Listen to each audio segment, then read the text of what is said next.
Hello everyone. तो कल तक हमने बेसिक स्ट्रेंथ ख़त्म करी थी। तो किसी को डाउट उसमें कल की क्लास में या पहले?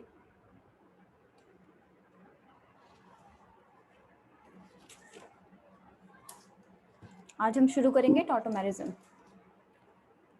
हाँ नुपुर, कुछ बोल रहे थे।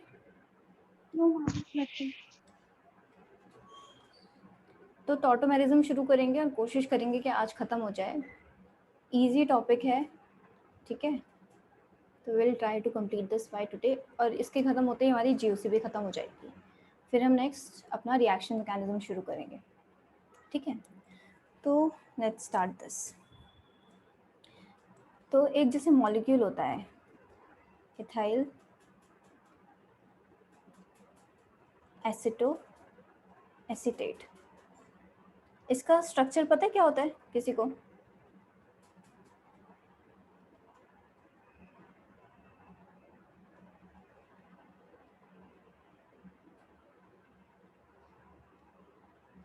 CH3 C double bond O, CH2 C double bond O, O CH2 CH3, ये है इसका स्ट्रक्चर। देखो तो क्या है इसमें, ये इथाइल है, तो ये इथाइल यहाँ पे आ रहा है, और यहाँ पे क्या है, एस्टर ग्रुप है ये, ठीक है। तो एसिटो एसीटेट, एसिटो है इन दो कार्बन के लिए और एक एसीटेट है इन दो कार्बन के लिए। मतलब जो AC ग्रुप होता है बेसिकली दो कार्बन के लिए यूज होता है। अगर याद हो, जैसे हम एसिटिक एसिड पढ़ते हैं, एसिटिक एसिड क्या होता है, ये होता है, ठीक है। और एसिटल्डिहाइड पढ़ते हैं, उसमें भी दो कार्बन्स हैं। एसीटोन क्या होता है, एसीटोन का स्ट्रक्चर क्या होता है, एसीटोन का बताओ क्या होता है structure? Ma'am CH3 C double bond O CH3। तो यहाँ पे तो 3 कार्बन है, क्यों? क्योंकि यहाँ पे 2 कार्बन से हम कीटोन नहीं बना सकते, कीटोन के लिए मिनिमम 3 कार्बन चाहिए, तो इसलिए उसका नाम क्या है, AC। मतलब इसलिए एसीटोन को हम AC से ही शुरू करते हैं। बाकी एसिटिक एसिड है, ये एसिटल्डिहाइड है, दो कार्बन की वजह से, और इसमें भी 2 कार्बन इस वाले फंक्शनल ग्रुप में है, 2 कार्बन इसमें है, और बाकी जो इथाइल वर्ड है यहाँ के लिए है, तो इसलिए इसका नाम है इथाइल एसिटो एसीटेट, ठीक है। तो जब इस स्ट्रक्चर की बात चल रही थी पहले, मतलब जब तक इसका स्ट्रक्चर डिड्यूस नहीं हो पाया था कि इसका स्ट्रक्चर एक्चुअली में है क्या, तो ऐसे काफ़ी साइंटिस्ट ने 2 अलग अलग स्ट्रक्चर्स बताए थे। जैसे एक साइंटिस्ट ने बोला कि क्या बोला होगा कि इसमें एक एस्टर ग्रुप है, ठीक है, ठीक है। और एक ने बोला क्या, इसमें एक ग्रुप कैसा है, कीटोन ग्रुप है, कीटो ग्रुप है, ठीक है। कुछ और ग्रुप ऑफ साइंटिस्ट ने बात करी, उन्होंने क्या बोला, एस्टर ग्रुप है, और क्या है, एल्कोहल का ऑल, मतलब ऑल ग्रुप है, और एक डबल बॉन्ड है तो इन इन ग्रुप है, ये बोला। तो ये कॉन्ट्रडिक्टरी चीज़ें थी। तो पहले तो ये था क्या, किसका स्ट्रक्चर सही है किसका स्ट्रक्चर गलत है, लेकिन बाद में बात मिला के क्या आया कि जो उसका स्ट्रक्चर है वो दोनों दोनों ही उसके एक्चुअली में स्ट्रक्चर्स होंगे। कैसे? CH2 C double bond O, एक स्ट्रक्चर तो यही होगा, और जो बात हुई क्या, ये वाला स्ट्रक्चर भी एग्जिस्ट करता है, इथाइल एसिटो एसीटेट इन 2 स्ट्रक्चर्स में बेसिकली एग्जिस्ट करता है, CH, ठीक है। तो ये दोनों आपस में क्या है, ET CH2 CH3, तो इन दोनों को क्या बोला, टॉटोमर्स बोला। ये रेजोनेंस स्ट्रक्चर्स नहीं है, टॉटोमेरिक स्ट्रक्चर्स है, क्योंकि इसमें क्या है, एटम की पोजीशन क्या हो गई है, चेंज हो गई है। ये जो हाइड्रोजन था CH पे, एक यहाँ पे O के पास उठ के आ गया है, तो ये था टॉटोमेरिक स्ट्रक्चर्स। तो उन्होंने बोला कि ऐसे 2 एग्जिस्ट करते हैं, और इस तरीके के काफ़ी मॉलिक्यूल्स है जो इस तरीके से एग्जिस्ट करते हैं 2 तरीके के स्ट्रक्चर में। इस स्ट्रक्चर को उन्होंने बोला कीटो स्ट्रक्चर, और इसको उन्होंने बोला इनॉल स्ट्रक्चर। इनॉल मतलब ये जो C डबल बॉन्ड C और C पे OH ग्रुप जो होता है, इसको हम बेसिकली इनॉल बोलते हैं। तो ये इनॉल स्ट्रक्चर, यहाँ पे कीटोन फंक्शनल ग्रुप है तो कीटो स्ट्रक्चर, ठीक है। इसको कीटो बोलते हैं, इसको इनॉल बोलते हैं। तो इनॉल फॉर्म और कीटो फॉर्म हर जगह ऐसी ही दिखेगी, हर जगह कीटो फॉर्म में ये ग्रुप दिखेगा, हर जगह इनॉल फॉर्म में ये वाला ग्रुप दिखेगा, तो इससे हम पहचान करेंगे, ठीक है। और ये जो होता है हमारा टॉटोमेरिज्म, ये क्या होता है, स्ट्रक्चरल आइसोमेरिज्म शो कर, मतलब बेसिकली स्ट्रक्चरल आइसोमर्स होते हैं, क्योंकि क्या है, सेम मॉलिक्यूलर फॉर्मूला है, और लेकिन जो थोड़ा एटम्स के जो पोजीशंस है वो थोड़ी चेंज हो गई, तो स्ट्रक्चरल आइसोमेरिज्म शो करता है। फंक्शनल आइसोमेरिज्म शो करता है ये, अगर मैं फंक्शनल आइसोमेरिज्म की बात करूँ तो? Yes ma'am.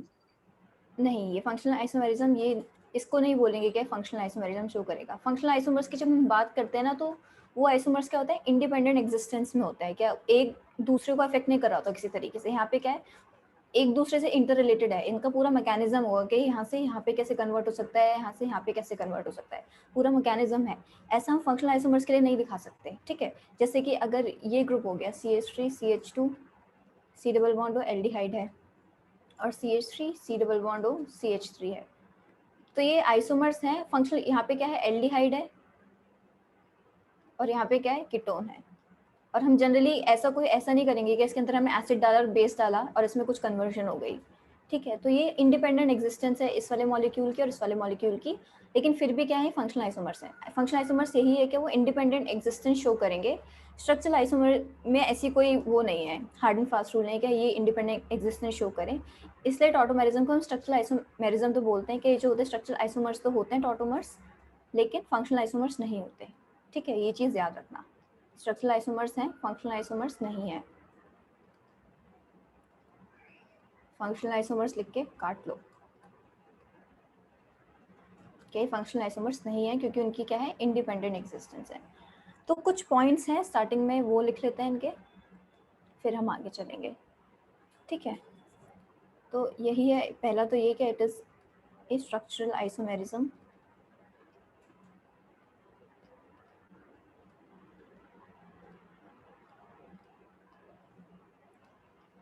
Second definition,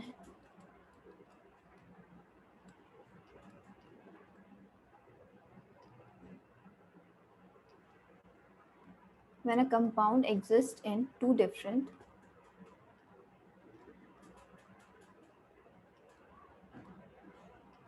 forms which are interconvertible, जो interconvertible है, आपस में interconvert हो रही हैं,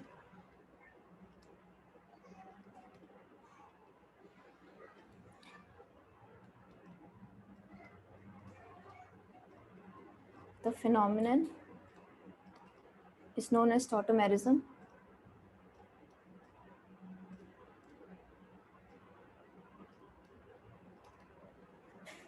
and the two structures are called, जो दो structures बने, and the two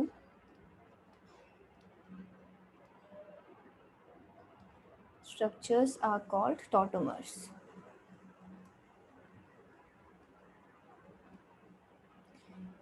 और tautomeric forms.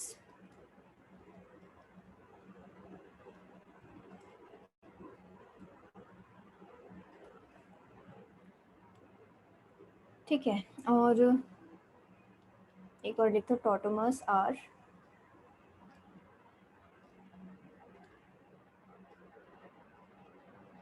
different from functional isomers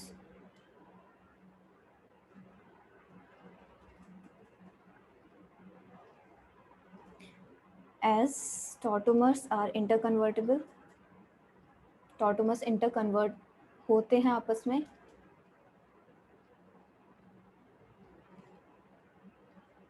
and remain in equilibrium, और इक्विलिब्रियम में भी रहते हैं। इक्विलिब्रियम पर ज़रूरी नहीं है कि दोनों का अमाउंट सेम होगा, कीटो और इनॉल फॉर्म का हो सकता है एक ज़्यादा हो एक कम हो, और ऐसा ही होता है जनरली। इक्वल तो बहुत ही रेयर केस होगा कि वो दोनों के अमाउंट इक्वल हो इक्विलिब्रियम पे, ठीक है। whereas functional isomers are having independent existence.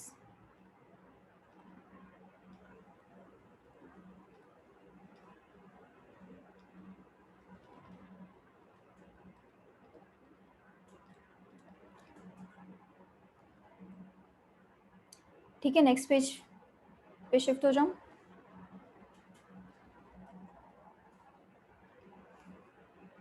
Resonance ma'am note नहीं किया। Last page, yes ma'am. Okay.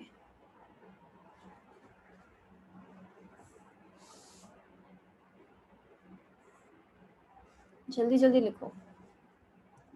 Ma'am हाँ खुशबू बोलो। Done ma'am. मैम अगर आप जो एग्जांपल दे रहे हैं कि टॉटोमेरिक फॉर्म जो है वो फंक्शनल आइसोमर नहीं है, मैम ये स्पेसिफिकली सिर्फ और सिर्फ कीटो इनॉल के लिए है, या फिर मैम क्योंकि अगर ऐसे देखें तो एल्डिहाइड और अल्कोहल प्लस इन, मतलब जो वो हो जाएगा वो तो फिर टॉटोमर भी है और फंक्शनल आइसोमर भी है।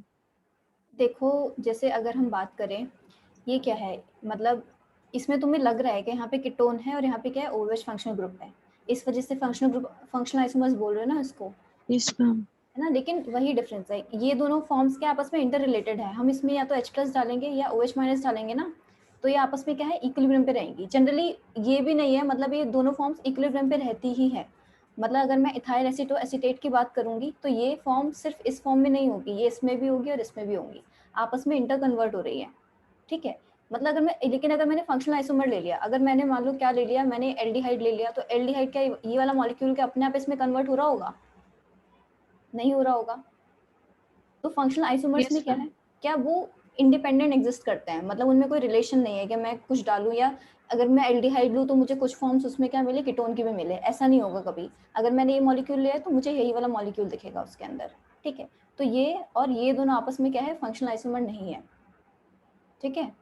मैम कैन वी लेकिन से अगर, कि लेकिन हाँ, लेकिन अगर क्या हो, CH3 OH और ये है, मतलब ये और ये तो आपस में फंक्शनल आइसोमर है, लेकिन ये और ये आपस में फंक्शनल आइसोमर नहीं है, ये टॉटोमेरिज्म है, ये टॉटोमर्स हैं आपस में। लेकिन ये दोनों आपस में क्या है, फंक्शनल आइसोमर्स है।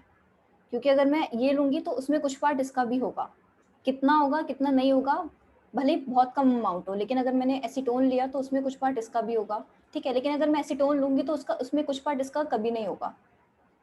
तो ये आपस में क्या है, ये आपस में टॉटोमर्स हैं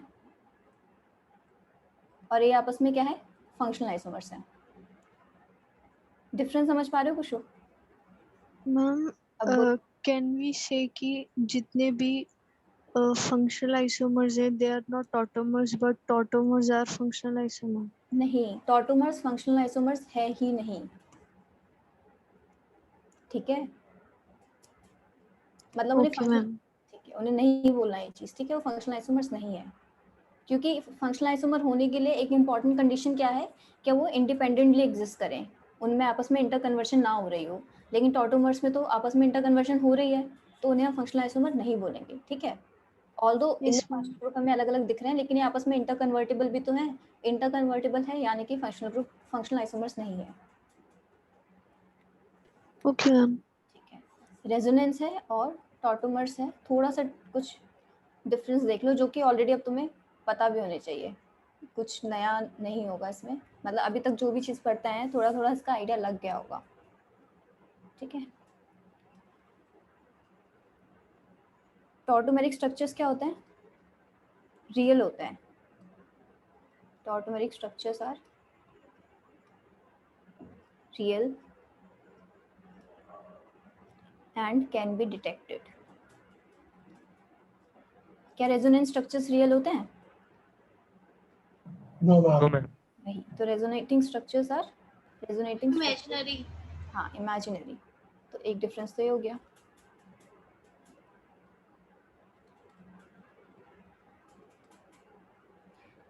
ठीक है, और ये क्या होता है, ये रिमेन इन इक्विलिब्रियम भी होते हैं, दे रिमेन इन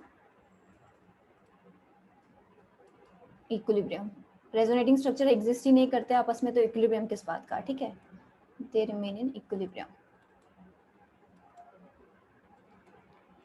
नेक्स्ट देखो, इसमें बोथ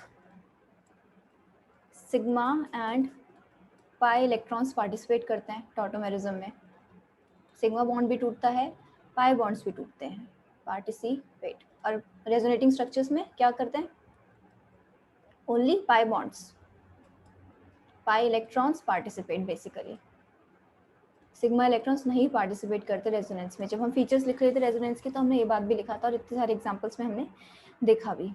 इसमें एटम्स शिफ्ट होता है, atoms shifts from one portion to another। इसमें होता है कोई एटम शिफ्ट रेजोनेंस में? No ma'am. नहीं होता है। Ma'am no. तो मैं ये भी लिख सकती हूँ न्यूक्लियर शिफ्ट, मतलब न्यूक्लियर मतलब एटम ही, nuclear shift is forbidden, forbidden मतलब नॉट अलाउड, या तो नॉर्मल भी लिख सकते हैं, या एटम्स डोंट शिफ्ट। ठीक है, तो ये कुछ पॉइंट्स ऑफ डिफरेंस हैं जो कि हमें पता होने चाहिए रेजोनेंस और टॉटोमेरिज्म के बीच का डिफरेंस। ठीक है, टाइप्स ऑफ टॉटोमेरिज्म देखते हैं।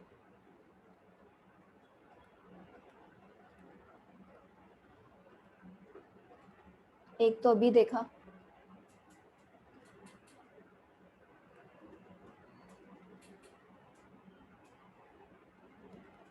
कीटोएनॉल, जो भी हमने देखा था वो कीटोनॉल ही था। ठीक है, कीटोनॉल टॉटोमेरिज्म बेसिकली। चलो, H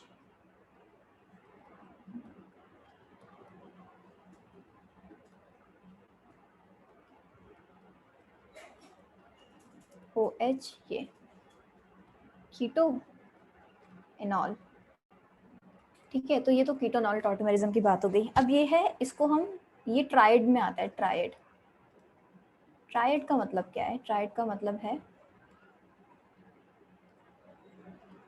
H comes to third position,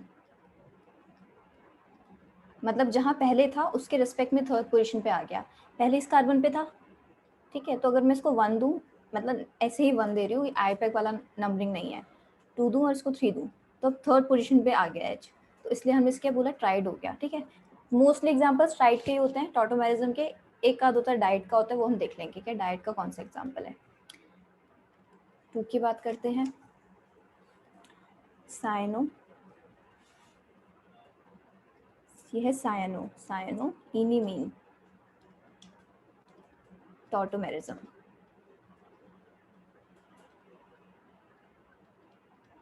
H और इसके साथ क्या ग्रुप लगा है? C triple bond N, cyano group लगा है। सायनो ग्रुप होता है C ट्रिपल बॉन्ड N। इसमें दिखाएंगे तो क्या होगा, ये कुछ ऐसे शिफ्ट हो रहा होगा, C double bond N H। ठीक है, तो ये तो सायनो है, और ये क्या है? इनीमीन, इस ग्रुप का नाम है इनीमीन। और ये भी क्या है? ट्रायड है, दिख रहा है ट्रायड, ये 1 2 3 1 2 3, तो 1 से 3 पे आ गया, तो ये भी ट्रायड है। ठीक है,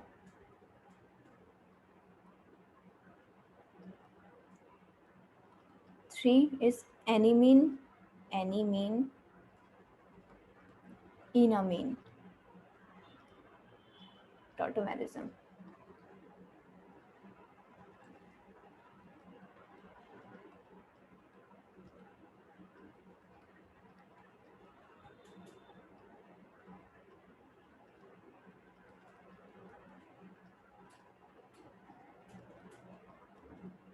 NH2, ठीक है, इसमें ये है एनीमीन और ये है इनामीन। ये इनामीन का स्ट्रक्चर है, C डबल बॉन्ड C और उसमें NH2। Fourth is nitroso oxime tautomerism. ये भी ट्रायड है, ये भी ट्रायड है। नाइट्रोसो में नाइट्रोसो ग्रुप होगा, ये है नाइट्रोसो। और जब ये ऑक्साइम बनेगा, ऑक्साइम याद रखना कि ऑक्साइम का स्ट्रक्चर क्या है, आगे आएगा। ये है oxime,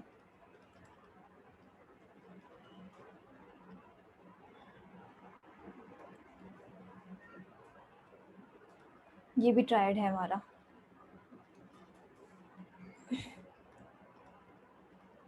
nitro acinitro tautomerism.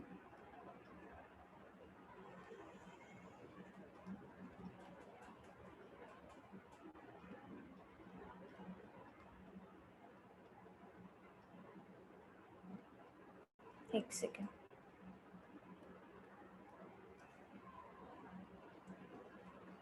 O negative H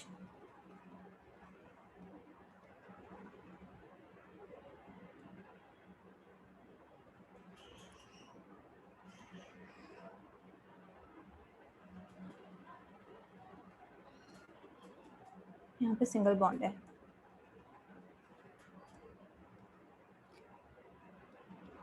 N plus O negative and O negative. ये है nitro, wait, I think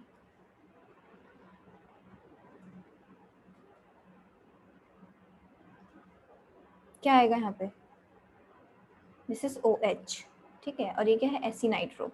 AC nitro क्यों है, क्योंकि ये वाला जो कंपाउंड है एसिडिक है, ये वाला जो H होता है काफ़ी, OH बॉन्ड है काफ़ी एसिडिक है, H प्लस बहुत इजीली रिलीज कर देता है, तो ये एसिडिक होता है, इस वजह से नाम एसी नाइट्रो। और ये है नाइट्रो, ये भी ट्रायड है, ठीक है। नेक्स्ट पे आऊँ, ma'am this is oxygen attached with a single bond. किस पे, कौन से एग्जाम्पल? नाइट्रोजन, ऐसी नाइट्रो में नाइट्रोजन पर। O नेगेटिव है, ये डबल बॉन्ड O है, यहाँ पे OH है और यहाँ पे O नेगेटिव है, ओके मैम। ठीक है।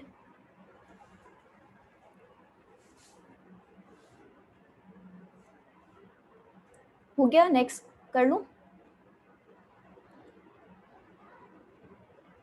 Yes ma'am.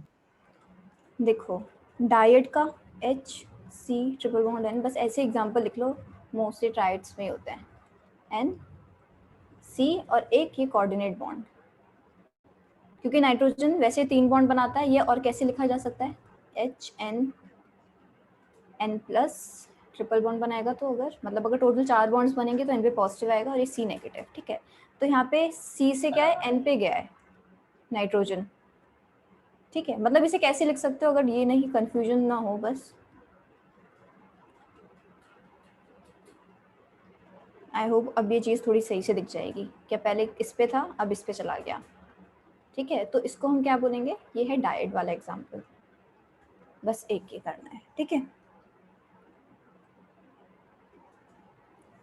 नेक्स्ट आते हैं हम इनोलाइजेबल H पहचानने के लिए।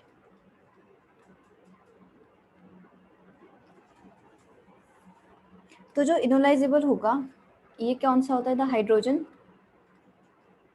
विच पार्टिसिपेट्स इन टॉर्टोमेरिज्म, ये होता है इनोलाइजेबल H विच पार्टिसिपेट्स इन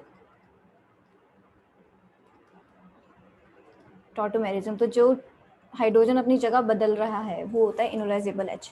उसको हम पहचान कैसे सकते हैं, वो मोस्टली कहाँ प्रेजेंट होगा, -M ग्रुप के साथ प्रेजेंट होगा, मतलब यहाँ पे हमें -M ग्रुप प्रेजेंट होगा, ठीक है।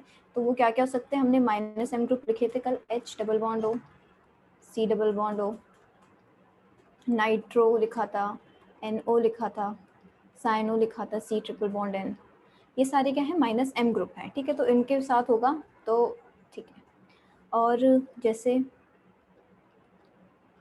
एक और कंडीशन कहाँ हो सकती है, C double bond C, H C double bond O R, ये जो हाइड्रोजन है, अब देखो ये इस मतलब ये डायरेक्टली इस C डबल बॉन्ड O से नहीं लगा हुआ, लेकिन इस C डबल बॉन्ड O के साथ एक कॉन्जुगेशन में तो है ये हाइड्रोजन, ये दिख रहा है कॉन्जुगेशन में,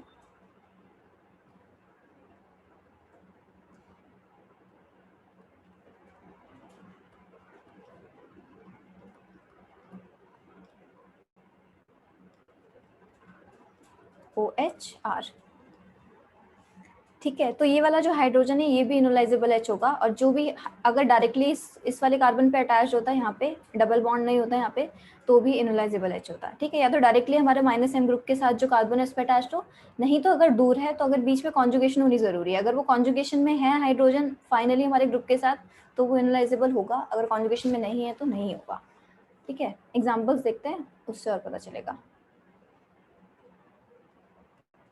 मुझे नंबर ऑफ इनोलाइजेबल H बताना, स्ट्रक्चर बनाऊंगी मैं और नंबर ऑफ इनोलाइजेबल H आप लोग बताओगे कि कितने टोटल नंबर ऑफ हाइड्रोजन है जो इनोलाइज हो सकते हैं।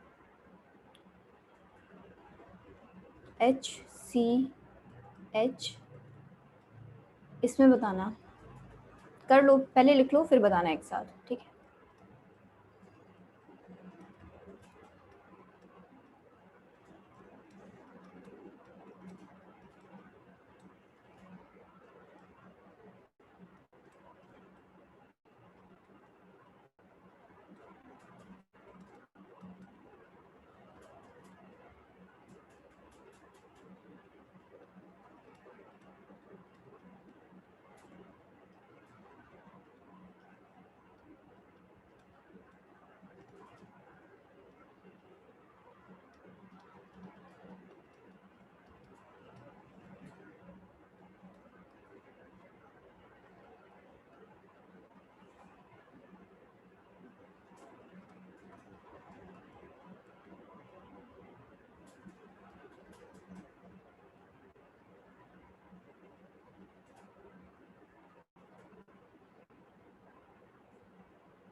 चलो पहले इतना ही बताना, लिख लिया तो मुझे बताना शुरू करो।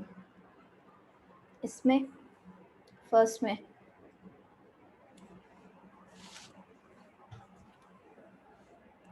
मैम 2। 2, मैंने क्या बोला था, क्या -m ग्रुप है और उसके एडजेसेंट में जो कार्बन है उस पे होना चाहिए, जो पहले पीछे दिखाया था। लेट्स सी दैट ये -m ग्रुप यहाँ पे है। अच्छा चलो हम पीछे के एग्जांपल्स देख लेते हैं जो हमने कुछ करा, ठीक है। यहाँ पे -m ग्रुप ये है, इसके कार्बन जो हाइड्रोजन है ये वाला कार्बन, ये वाला हाइड्रोजन क्या है, इनोलाइज हो रहा है, ठीक है। यहाँ पे देखो ये ग्रुप है, ये वाला हाइड्रोजन इनोलाइज हो रहा है, ये ग्रुप है, ये वाला हाइड्रोजन इनोलाइज हो रहा है, जो ग्रुप के एडजेसेंट कार्बन पे है वो हो रहा है, ठीक है। अब देखो ये एग्जांपल, मैम 0। यस, तो अब यहाँ पे क्या होगा, 0, एक, क्योंकि इस कार्बन के एडजेसेंट में कोई कार्बन ही नहीं है, ठीक है, तो उस पर हाइड्रोजन तो हम क्या ही देखें। सेकंड में बताओ, मैम 3। यस। थर्ड में, मैम 6। यस। मैम और 6। लोग भी बताओ, हाँ बोलो। फोर्थ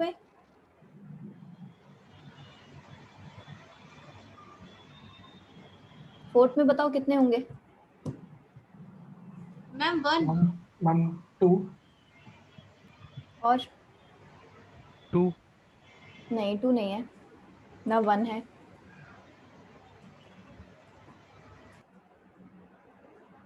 थोड़ा खोल के लिख लेते हैं स्ट्रक्चर को।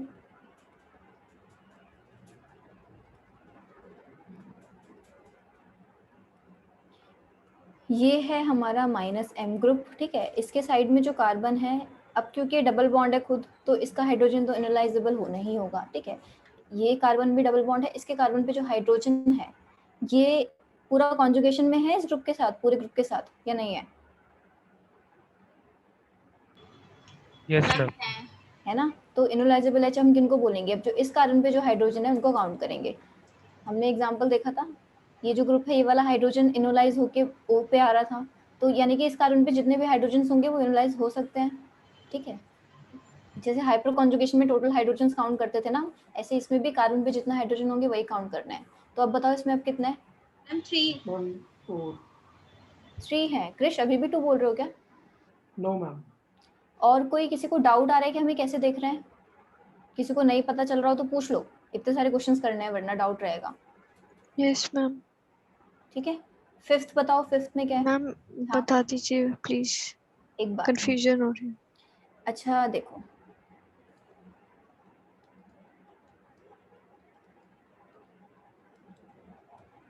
ये है, ठीक है। अब है देखो, ये -m ग्रुप है, ठीक है। अगर मैं इसके कार्बन साइड में जो कार्बन है इस पे नेगेटिव चार्ज लगा दूं तो वो स्टेबलाइज होगा ना, क्योंकि वो किससे स्टेबलाइज होगा, इसके मतलब रेजोनेंस होगी, रेजोनेंस में जाएगा। तो बेसिकली अगर ये हाइड्रोजन बॉन्ड ऐसे टूटे कि इसका नेगेटिव चार्ज कार्बन पे आए, यहाँ पे डबल बॉन्ड बनाए, इन टर्न ये वाला बॉन्ड ऐसे टूटेगा, तो हमारा स्ट्रक्चर कैसा बनेगा, CH double bond C O negative, O negative नहीं बनाते, H ये जो यहाँ से है हटा, ये H इसी पे आ गया अब, ठीक है, और यहाँ का H अपने आप है। ये स्ट्रक्चर समझ आ रहा है, ये जो मैंने यहाँ पे बनाया है, यस मैम, यस ठीक मैम। है। अब इसमें तो यानी कि इनोलाइजेबल H क्या है, इस वाले कार्बन का है, और इस कार्बन पे कितने हाइड्रोजन हैं, 1 2 3। ये अभी हमने ये तोड़ा है, हम इसे भी तो तोड़ सकते हैं, इसे किसने रोका टूटने से, हम इसको भी रोक सकते हैं। तो टोटल इनोलाइजेबल H की बात करूंगी तो कितने इस पे 3, ठीक है। Yes ma'am. अगर अब मैं बात करूं ऐसे वाले ग्रुप की जिसमें कॉन्जुगेशन आ रही है बीच में, बेसिकली मान लो ऐसा कुछ ग्रुप है, ठीक है। अब ना इसका हम हाइड्रोजन तोड़ेंगे ना इसका हाइड्रोजन तोड़ेंगे, जैसे इस ग्रुप के साइड में ये है, लेकिन ये क्या है, इसमें डबल बॉन्ड में है, तो डबल बॉन्ड के केस में हमें ये नहीं देखना, डबल बॉन्ड के केस में हम ये वाला इस वाले सी का हाइड्रोजन नहीं तोड़ेंगे, क्योंकि यहाँ पे मान लो इसका हम H हटाएं तो हमारा स्ट्रक्चर कैसा बन जाएगा, इस यहाँ पे भी डबल बॉन्ड है, यहाँ पे भी डबल बॉन्ड है, उसकी कोई जरूरत नहीं है, क्योंकि हमारे पास एक हाइड्रोजन है जहाँ पे हम नेगेटिव चार्ज बनाएंगे ज्यादा स्टेबल होगा। जैसे अगर मान लो मैं दोनों केस बना के दिखाती हूँ तुम्हें, मैंने कहा का जो, जैसे हम एक बार इसका हाइड्रोजन तोड़ रहे थे इस कार्बन का, मैंने अब इसका तोड़ लिया, ठीक है, H, और एक बार मैं इसका तोड़ लूँ, CH negative, C double bond O H। अब इस नेगेटिव की बात करूँ और इस नेगेटिव की बात करूँ, कौन सा ज़्यादा स्टेबल है, ये 1 है, ये 2 है। बताओ कौन सा वाला नेगेटिव चार्ज ज्यादा स्टेबल होगा? फर्स्ट। फर्स्ट वाला होगा, क्योंकि ये क्या है, देखो इतने सारे रेजोनेंस स्ट्रक्चर्स बनाएगा, इतना सारे रेजोनेंस में जाएगा, 3 आरएस बना रहा होगा। ये अगर मैं यहाँ पे रेजोनेंस बनाऊंगी तो कैसा स्ट्रक्चर बनेगा, बीच में मेरा कैसा आ जाएगा, ये कुछ ऐसा स्ट्रक्चर आ जाएगा। ठीक है, तो ये वाला स्ट्रक्चर से बेटर है कि हमारा ऐसा नेगेटिव चार्ज बने जो कि अच्छा खासा स्टेबलाइज हो रेजोनेंस से। हमें यहाँ से नॉर्मल स्ट्रक्चर मिल रहा है जो अच्छा खासा स्टेबलाइज्ड है, तो हम ये वाला हाइड्रोजन निकालेंगे, ना कि ये वाला। ठीक है, जब भी ऐसा कुछ डबल बॉन्ड होगा तो कहीं तो फिर ये मोस्टली क्या हो रहा होगा, ये जो कॉन्जुगेशन में जा रहा होगा, तो हम एडजेसेंट वाला ना देख के हम देखेंगे कि आप कौन सा हाइड्रोजन इनोलाइज कर सकते हैं। हम ये वाला इस कार्बन के हाइड्रोजन इनोलाइज कर सकते हैं क्योंकि कॉन्जुगेशन में है। ये कॉन्जुगेशन में नहीं हो तो हम कभी भी दूर वाला नहीं, दूर कार्बन पे नहीं जाएंगे। कॉन्जुगेशन में होगा तभी हम दूर पे शिफ्ट होंगे। अगर कॉन्जुगेशन में नहीं है तो हमेशा हम एडजेसेंट वाले का हटाने का देखेंगे, अगर नहीं है तो उसको 0 मानेंगे। ठीक है, अभी एग्जांपल्स देखना और समझ आएगा। तो जैसे अब ये जो हमने अभी तक एग्जांपल्स करी, ये वाले इनमें देख लो, इनमें तो कोई दिक्कत नहीं है, इसमें 3 आ रहे हैं, ये 3 समझ आ यस रहा है। मैम। ठीक है, यस मैम। अब चलो फिफ्थ में बताओ, फिफ्थ में कितने होंगे? मैम 5। 5 नहीं होंगे, 2 होंगे। देखो क्या है, ये सारे कार्बन्स के थोड़ी करने काउंट, सिर्फ एडजेसेंट वाले के काउंट करना है। इनोलाइज तो बस ये हो सकता है ना, इस पे नेगेटिव बनाओगे अगर तो ये रेजोनेंस में जाएगा इसके साथ, इस पे अगर यस नेगेटिव मैम। बना दिया तो वो थोड़ी रेजोनेंस में जा सकता है। ठीक है, तो 2। 6 में क्या होगा बताओ?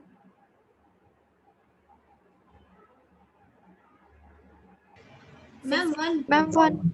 1। 1। 0। हाँ 0 होगा। यहाँ पे कोई हाइड्रोजन है पहली बात? No ma'am.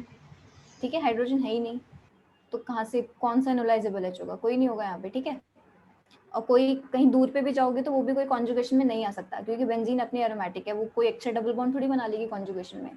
तो किसी अगर इस पे इससे हाइड्रोजन निकालने की कोशिश करोगे, यहाँ से कहीं से भी निकालने की कोशिश करोगे, कहीं भी कॉन्जुगेशन नहीं दिखेगी, इसमें 0 ही होगा। इसमें मैम इसमें भी 0. 0। इसमें भी 0। यस, इसमें बताओ। मैम 2. 2. यस 2 होगा। ET CH2CH3, तो ये C डबल बॉन्ड O के साथ CH2CH3 है, और एक साइड क्या है, PH है, तो इस पे तो 0 ही है, इस पे कितने हैं, 2 है, तो इसलिए 2। ठीक है, 9 में बताओ। मैम 5. यस, यहाँ पे 5 है। किसी को डाउट तो नहीं हो रहा? बताओ नेक्स्ट। मैम 6. 6।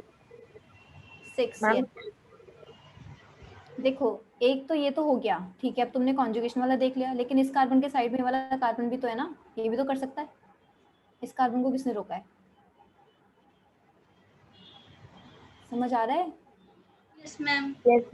ठीक है, तो ऐसे मत, एक ही साइड मत देखना, दूसरी साइड भी कंसिडर कर लेना कि वहाँ पे है या नहीं है। तो फिर 6। 11 में बताओ। मैम 4. यस 4 होंगे, क्योंकि ये हाइड्रोजन और ये हाइड्रोजन 12 में बताओ।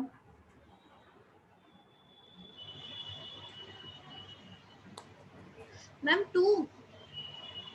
2, ध्यान से देखो। मैम 8. यस 8 होंगे।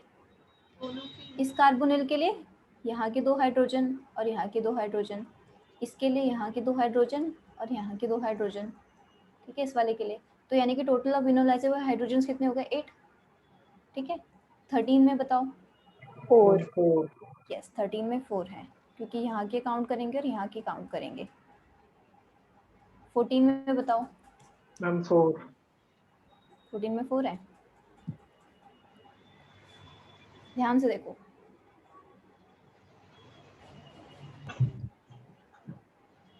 जीरो। यस 0 है। सब लोगों को पता चल रहा है 0 है या नहीं है? Yes ma'am ma'am. समझ में आया. समझाओ। Yes ma'am.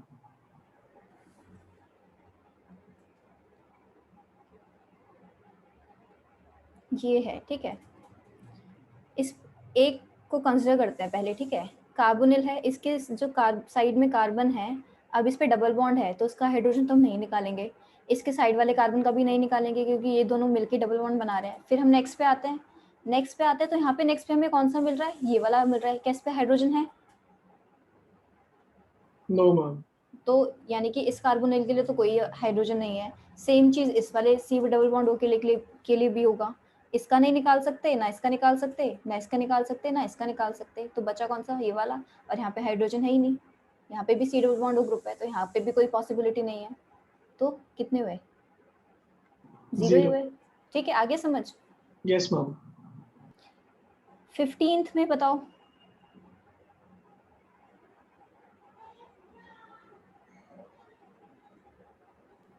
हम 0। हाँ 0 होगा। हम ये वाला क्यों नहीं कंसिडर कर रहे, ये जो हाइड्रोजन है। मैम वो ब्रिज पे है, ब्रिज कार्बन पे लगा हुआ है। ब्रिज हेड कार्बन पे है, ब्रिज कार्बन पे नहीं, ब्रिज हेड कार्बन पे। क्या है मॉलिक्यूल का स्ट्रक्चर, शायद सबको जैसे ब्रेड्स रूल पढ़ा होगा, क्या याद है सबको। No ma'am. Yes ma'am. Yes ma'am. Rule क्या कहता है, देखो ये कैसा ब्रिज कंपाउंड्स कैसे होते हैं, ये देखो कुछ ना ऐसे एग्जिस्ट करता होगा ये, ठीक है। ये स्ट्रक्चर एक्चुअली में ऐसे एग्जिस्ट करता होगा, ठीक है। तो ये जो बीच में कार्बन है, अब ये क्या है, टेट्राहेड्रल है, sp3 स्ट्रक्चर है, टेट्राहेड्रल है, एक प्लेन में नहीं होगा, ठीक है। लेकिन अगर मैंने यहाँ पे क्या किया, यहाँ पे इसका हाइड्रोजन निकाला और क्या किया, तो यहाँ पे क्या आएगा, क्या बनेगा, ये यहाँ पे डबल बॉन्ड आ जाएगा और OH बनेगा, ठीक है। अगर ये डबल बॉन्ड आ गया तो यानी कि यहाँ पे डबल बॉन्ड आया, ये वाला कार्बन क्या बन जाएगा, sp2 बन जाएगा। अगर डबल बॉन्ड आएगा, sp2 कैसा स्ट्रक्चर होता है, प्लेनर होता है, प्लेनर होता है ना, यस मैम। ट्राइगोनल प्लेनर होता है, ठीक है। तो अगर मैं इस वाले स्ट्रक्चर को जो नॉर्मली ऐसे था, इस कार्बन को ऐसा बनाना की कोशिश करूँ ना, क्या यहाँ पे डबल बॉन्ड लगा दूँ, मतलब यहाँ पे ट्राइगोनल, मतलब एक प्लेनैरिटी लाने की कोशिश करूँ। अभी टेट्राहेड्रल है ये वाला, तो मतलब इसे 3D में अगर इमेजिन करो कि टेट्राहेड्रल है ये वाला कार्बन, सारे कार्बन टेट्राहेड्रल है ये वाले, ये ब्रिज हेड जो कार्बन है, इन कार्बन को हम क्या बोलते हैं, ब्रिज हेड। यहाँ से ब्रिज शुरू होता है, ब्रिज हेड कार्बन। ये भी सिमिलरली मेरा ब्रिज हेड कार्बन है, ठीक है। तो ये जो ब्रिज बन रहा है, वेट कलेक्ट मी,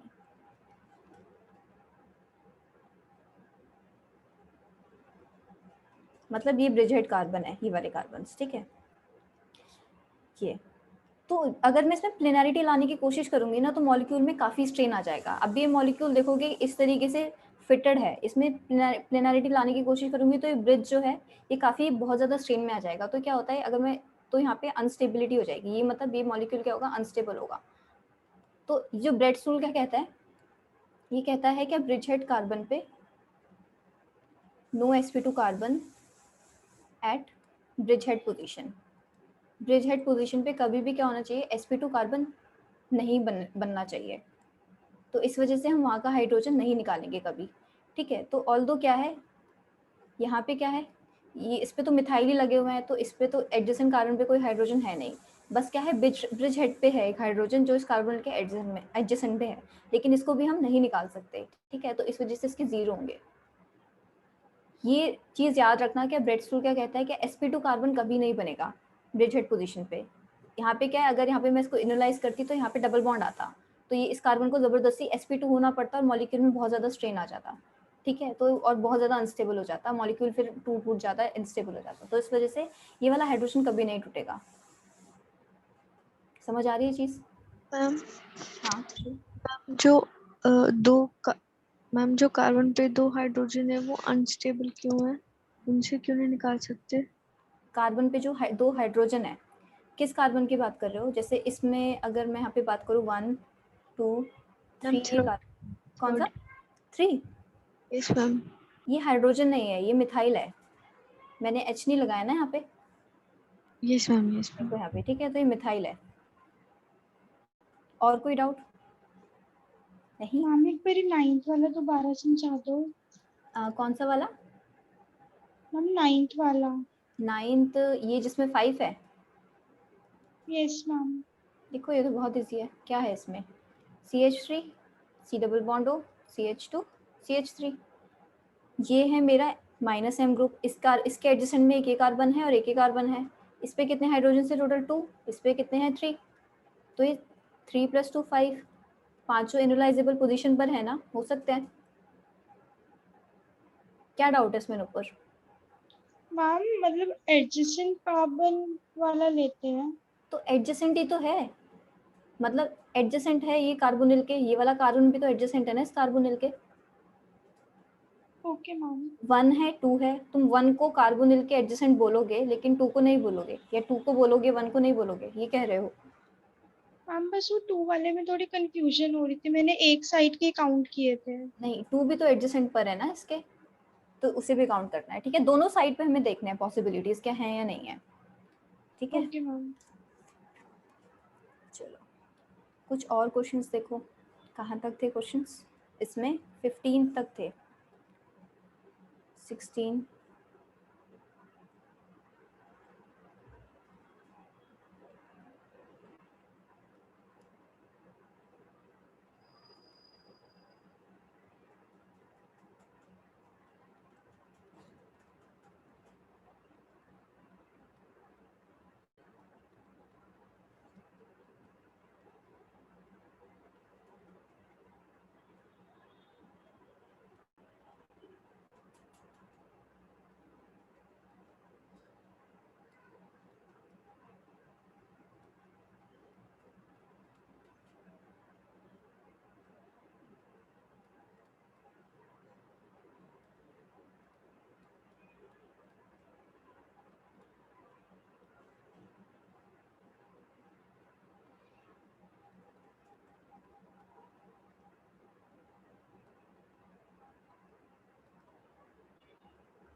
चलो इसमें बताना,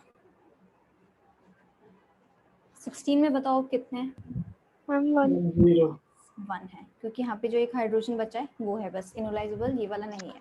17 में 0 0। ध्यान से देखो, ये चीज नहीं देख पा रहे हो अभी तक तुम लोग। 2 M2 यस 2। 2 क्यों है?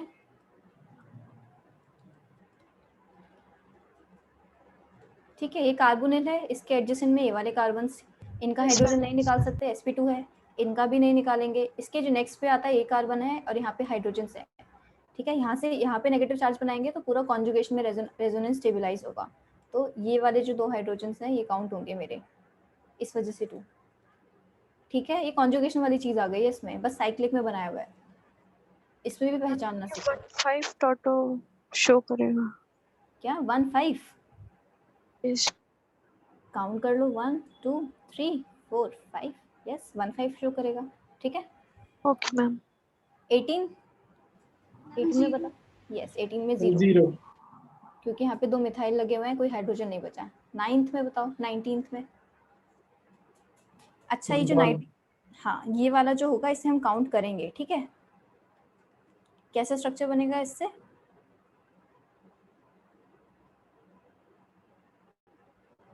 कुछ ऐसा स्ट्रक्चर बनेगा। ठीक है, तो ये भी हम काउंट करेंगे इनलाइजेबल H में। 20th में बताओ। मैम 6। 6 आयुषा। मैम 19th नाइट्रोसोक्साइम है। नाइट्रोसो नहीं है यहाँ पे, क्योंकि नाइट्रो तो group, nitroso group is N double bond O group, ये तो कहीं दिख रहा है? नहीं है ना? ठीक है, 20th में बताओ। 6 नहीं है इसका आंसर। 6 शायद तुम ये देख के कर रहे होगे, देखो ये तो है, ठीक है, लेकिन ये वाले ये नहीं है, इस पे नेगेटिव चार्ज बना के देखो, CH2 नेगेटिव, और फिर देखो क्या वो रेजोनेंस में जा रहा है पूरा इस -M ग्रुप के साथ।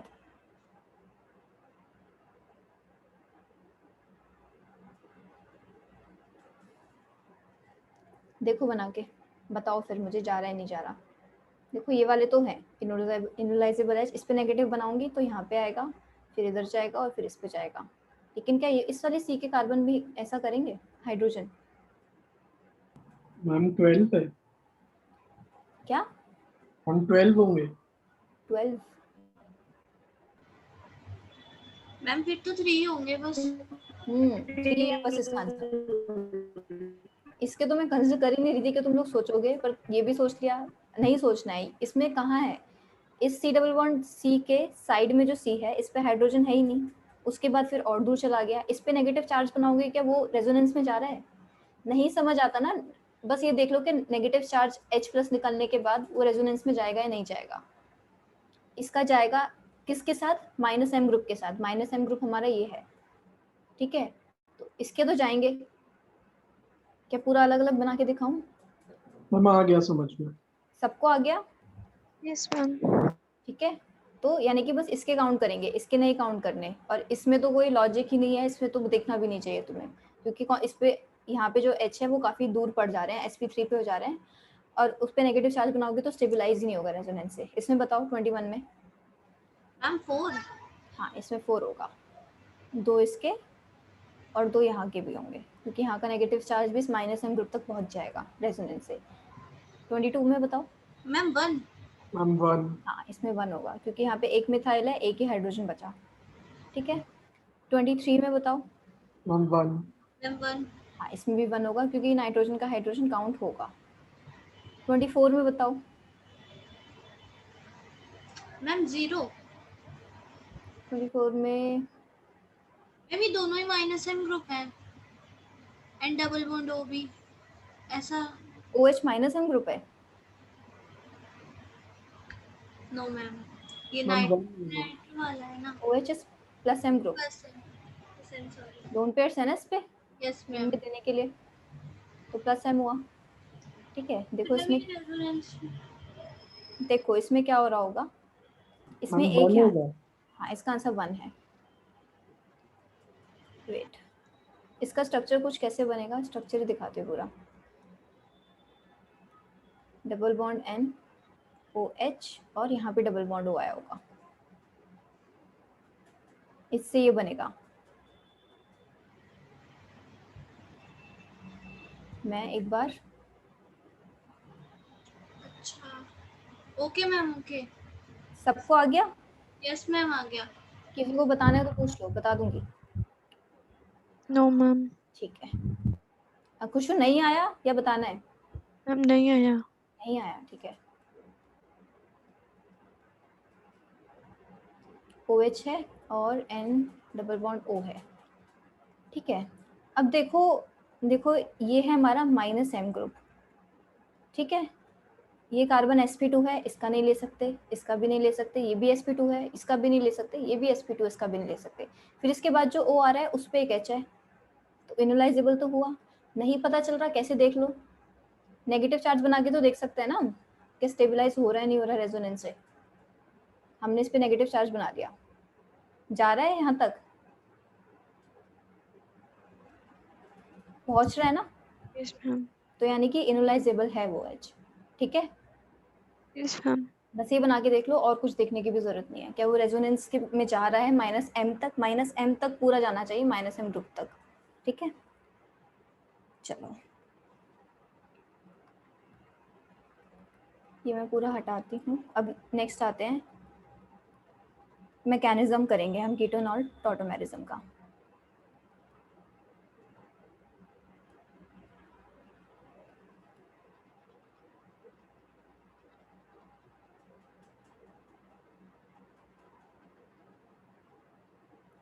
इसके लिए कंडीशंस भी लिख लेते हैं कुछ, क्या क्या कंडीशंस होनी ज़रूरी है।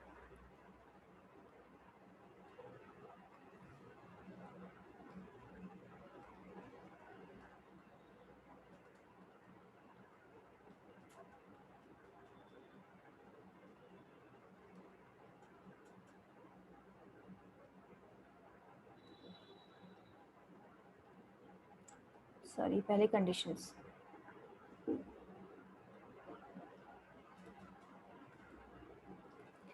कुछ नया नहीं है कंडीशंस में, जो भी हमने पढ़ा है बस उसी को एक बार लिख लो, ठीक है।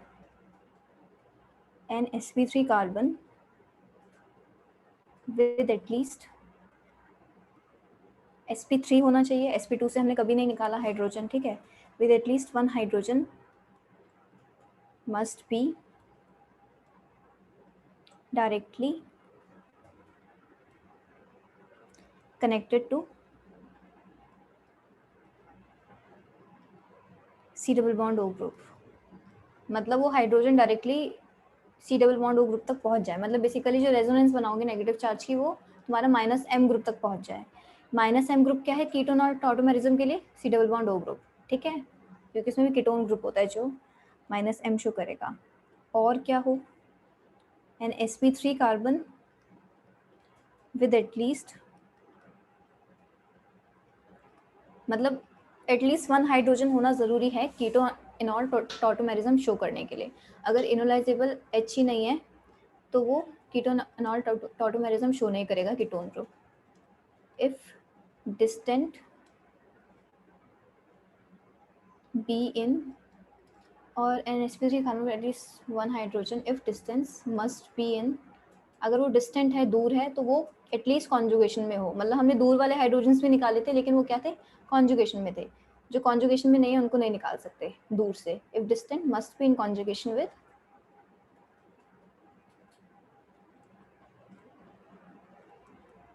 C double bond O group. चलो ठीक है, ठीक है, तो ये दो कंडीशंस है, इन्हीं को यूज करके अभी हमने पीछे वाले क्वेश्चंस किए थे, बस एक बार हमने क्या लिख लिया, ठीक है। इसकी जनरल रिएक्शन क्या होगी, CH3 C double bond O, मान लो ये कोई कीटोन ग्रुप है,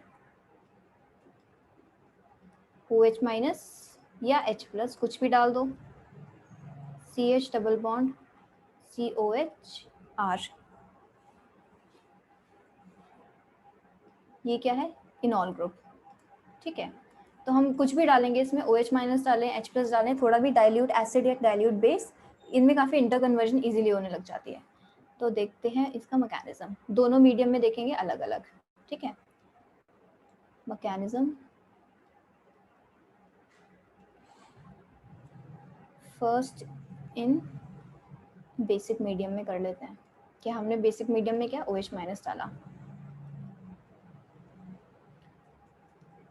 CH2 C double bond OH H, इसमें हमने क्या डाला है, OH माइनस डाला है, ठीक है। अब OH माइनस क्या है, बेस है, प्रोटॉन लेना चाहेगा। अब इस मॉलिक्यूल में अगर हम देखें तो वो कौन सा प्रोटॉन लेगा, जो सबसे ज़्यादा एसिडिक प्रोटॉन है। एसिडिक प्रोटॉन कौन सा होगा, वो यही वाला प्रोटॉन होगा जो इस कार्बन पे है, क्योंकि वो क्या है, रेजोनेंस स्टेबलाइज है, ठीक है। उस OH प्लस देने के बाद क्या है, जो हमारा कॉन्जुगेट बेस बन रहा है वो काफ़ी स्टेबलाइज बन रहा है, इस वजह से ये वाला जो हाइड्रोजन है सबसे ज़्यादा एसिडिक होगा। इस मॉलिक्यूल की बात करें, इसी वजह से ये वाला हाइड्रोजन जाता है, ठीक है, जो -M के साइड में होता है, ठीक है। ये स्लो स्टेप होता है, काफ़ी स्लो स्टेप है, तो RDS स्टेप बोलते हैं। RDS की फुल फॉर्म बताओ, rate determining step. Slowest step होता है, वही हमारा क्या, रेट डिटरमाइन करता है हमारी रिएक्शन का, ठीक है। एक second, negative C double bond O H, यही फिर इसमें रेजोनेंस में हम दिखा देंगे, CH2 double bond CO negative H, और फिर हमारे मॉलिक्यूल में क्या पड़ा होगा, वाटर पड़ा होगा, क्योंकि डाइल्यूट ही लेते हैं हम एसिड, डाइल्यूट यानी कि वाटर ज़्यादा कंटेंट और बेस का बहुत कम अमाउंट, तो ये कुछ ऐसे टूटेगा।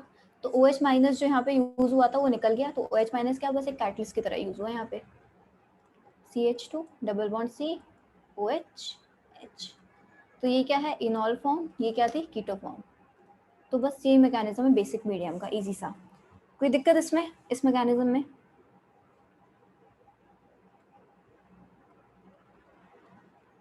किसी को No, है ma'am. तो पूछो। इन एसिडिक मीडियम,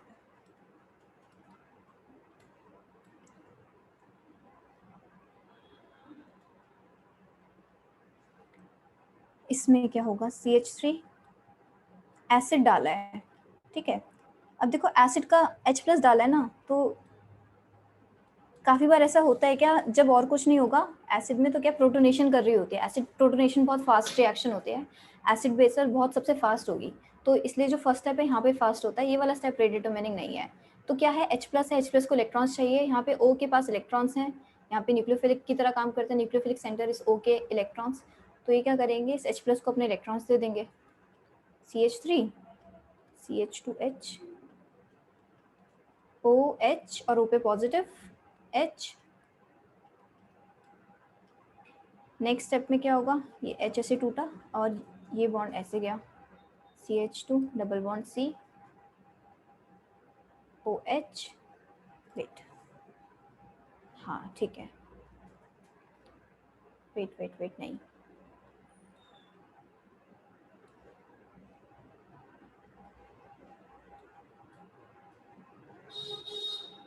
इसमें हमें रेजोनेंस दिखाने की ज़रूरत वैसे है नहीं, इसमें बस इतना दिखाओ।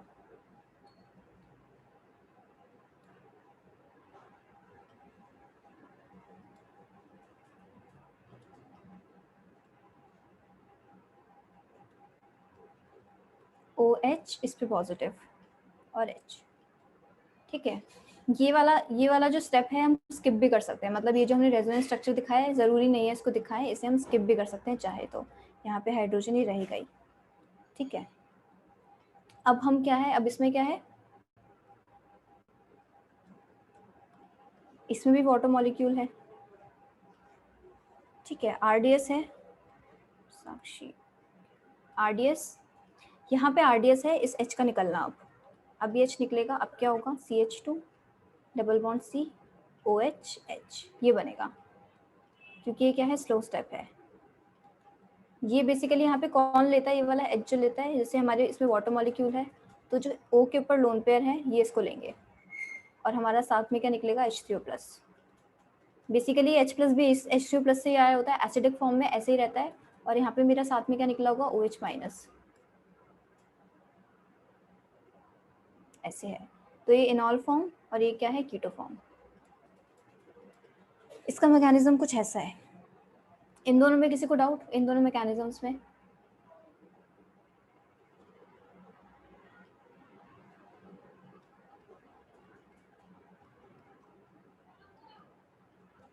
ये ऐसे डायरेक्टली हम H+ ना दिखा के, मतलब H+ पे ना दिखा के हम क्या कर सकते हैं, इसको ऐसे भी कर सकते थे, क्योंकि जो मतलब अगर हम एसिडिक सोल्यूशन लेते हैं उसमें जो H+ होता है वो इसी फॉर्म में होता है, ठीक है। और जो इस स्टेप में जब H+ जा रहा है फर्स्ट स्टेप में, और जब लास्ट स्टेप में H+ निकलता है, कैटलिस्ट की तरह काम करता है, तो वाटर मॉलिक्यूल फिर से वो H+ क्या है अपने पास वापस ले लेता है। बेसिकली ऐसे होती है रिएक्शन एक्चुअली में, पर हम सिंप्लिसिटी के लिए ऐसे दिखा देते हैं डायरेक्टली H+ पे, और यहीं पे डायरेक्टली सिंपली बस H+ निकाल के दिखा देते हैं लास्ट में। किसी को डाउट इन दोनों में?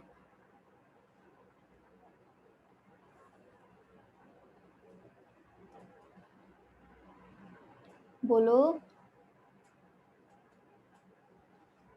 No ma'am. No ma'am.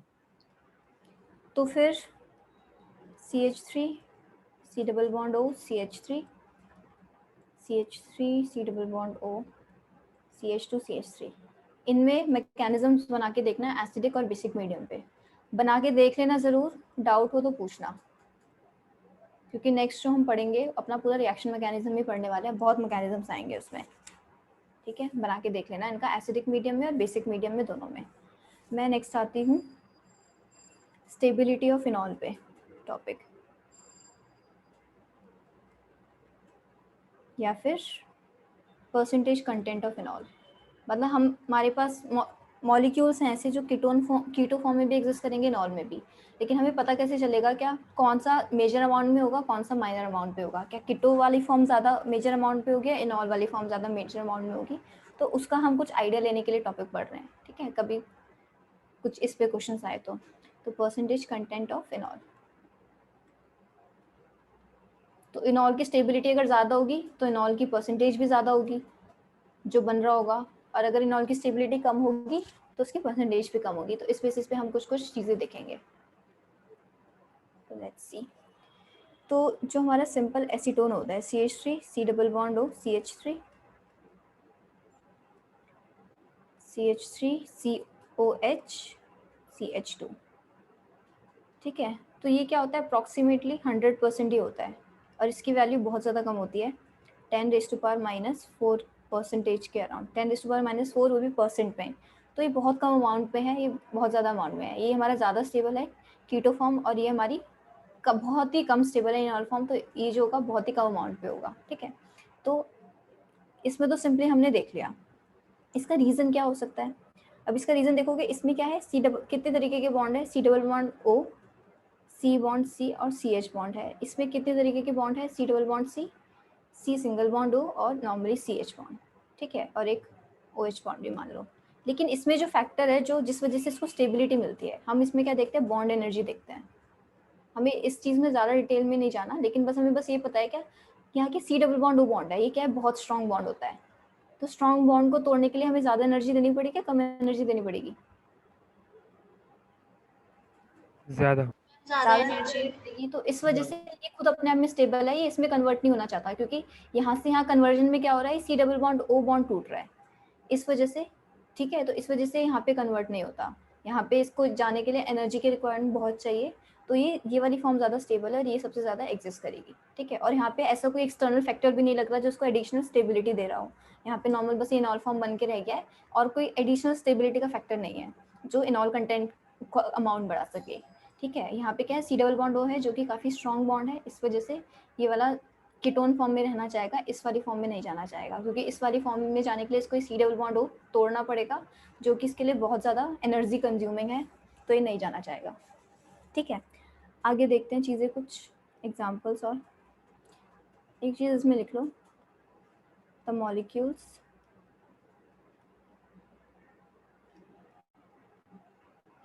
Having strong bond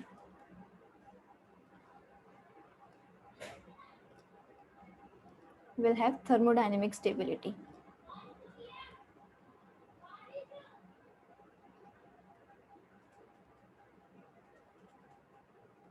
ये है कि बस वो स्टेबल होते हैं, ठीक है। अब हम देखते हैं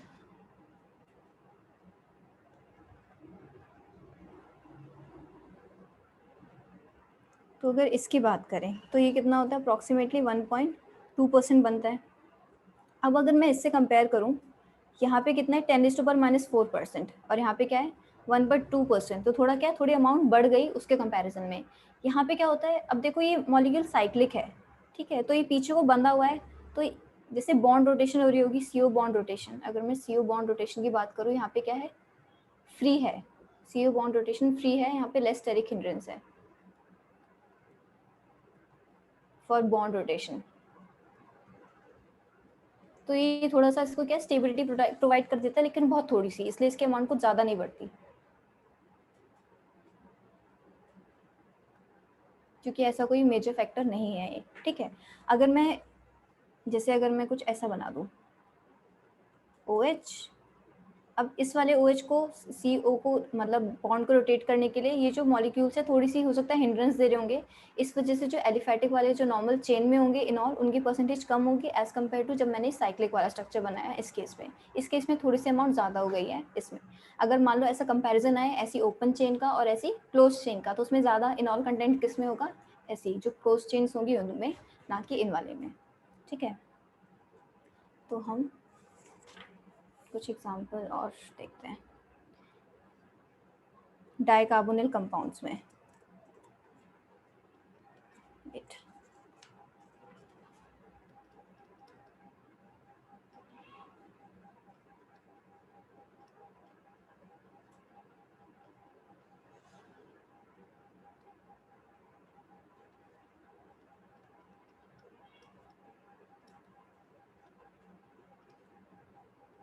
एडजेसेंट डाइकीटोन्स, एडजेसेंट डाइकीटोन्स मतलब दो कीटोन साथ साथ प्रेजेंट हो, जैसे कि CH3 C double bond O C double bond O CH3, ठीक है।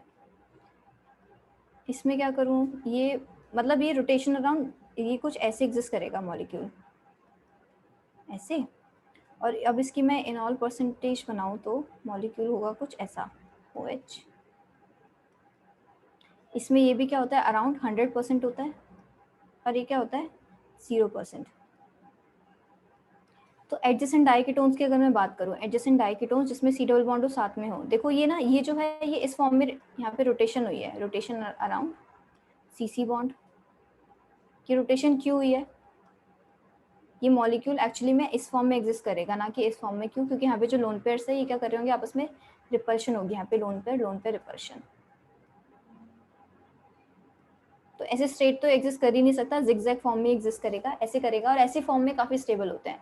काफ़ी स्टेबल होते हैं, इस वजह से क्या 100% में होता है। इनके इनॉल फॉर्म के कंपैरिजन में इनॉल फॉर्म बहुत ही कम स्टेबल है इनके कंपैरिजन में, इसमें काफ़ी स्टेबिलिटी है, ये 100% में यही रहेगा ये कंपेयर टू 0%। अब कुछ एग्जांपल्स देते हैं जिसमें स्टेबिलिटी इनॉल की बढ़ती है, थोड़ी कंपैरेटिवली ज़्यादा बढ़ती है, जितनी अभी इसमें बढ़ी थी उसके कंपैरिजन में थोड़ी ज़्यादा बढ़ेगी। तो अगर अब मैं बात करूँ साइक्लिक की,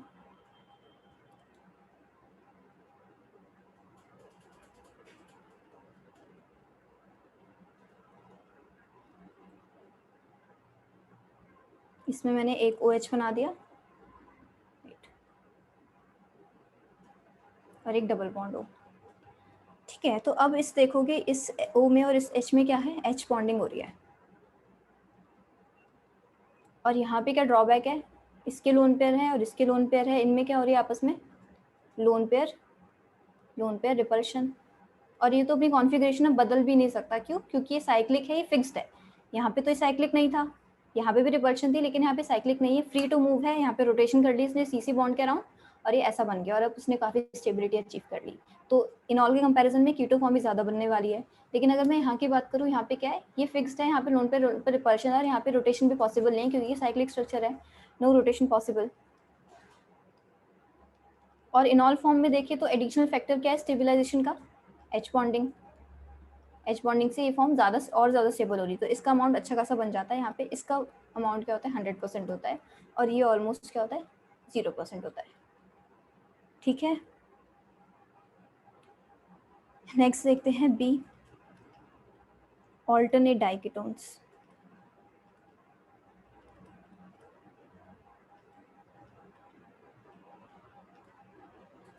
CH3 C double bond O, CH2 C double bond O and CH3, CH3 COH C double bond CH C double bond O CH3। अब देखो ये तो ठीक है, यहाँ पे H बॉन्डिंग हो रही है और अगर यहाँ पे हम इस H बॉन्डिंग का क्या करें, नंबर ऑफ एटम्स काउंट करें, 1 2 3 4 5 6 H बॉन्डिंग हो रही है और साइक्लिक स्ट्रक्चर जो बन रहा है इस H बॉन्डिंग से वो क्या बन रहा है 6 मेंबर्ड। तो ऐसे केस में ना जब 6 मेंबर्ड बन के H बॉन्डिंग हो रही होती है तो बहुत ज़्यादा स्टेबल होता है स्ट्रक्चर। मतलब यहाँ पे भी H बॉन्डिंग हो रही थी, ये क्या है, लेकिन 5 मेंबर्ड रिंग है यहाँ पे, 1 2 3 4 5, यहाँ पे कितनी है 6 मेंबर्ड बन रही है। तो इस केस में क्या होती है, स्टेबिलिटी बहुत ज़्यादा हाई होती है 6 मेंबर, तो इस वजह से इसका अमाउंट काफ़ी अच्छा बनता है यहाँ पे 76%, ठीक है। रीजंस ऑफ स्टेबिलिटी, मतलब यहाँ पे भी मेजर क्या बनेगा, इनॉल बनेगा basically, enol is major, keto is minor. Keto की यहाँ पे थोड़ी बहुत फॉर्म इसलिए बन रही है क्योंकि यहाँ पे इतनी अनस्टेबिलिटी नहीं है, यहाँ पे अनस्टेबल थे स्ट्रक्चर रिपल्शन की वजह से। यहाँ पे कार्बन क्या है दूर दूर है तो ऑक्सीजन दूर दूर है, तो यहाँ पे क्या है रिपल्शन नहीं है, इस वजह से यहाँ पे कुछ कीटो की अमाउंट है जो कि यहाँ पे नहीं थी। रीजंस फॉर स्टेबिलिटी, इस वाले स्ट्रक्चर का जो अभी अभी जस्ट हमने पढ़ा, H bonding stability, H bonding से मिल रही है उसको स्टेबिलिटी। एक और चीज़ देखना किससे मिल रही है, ये जो डबल बॉन्ड यहाँ पे बन रहा है, ये डबल बॉन्ड, ये इस कार्बन पे जो हाइड्रोजन है हाइपर कॉन्जुगेशन से स्टेबल भी है ये वाला डबल बॉन्ड, तो ये भी एक इसकी स्टेबिलिटी का रीज़न है।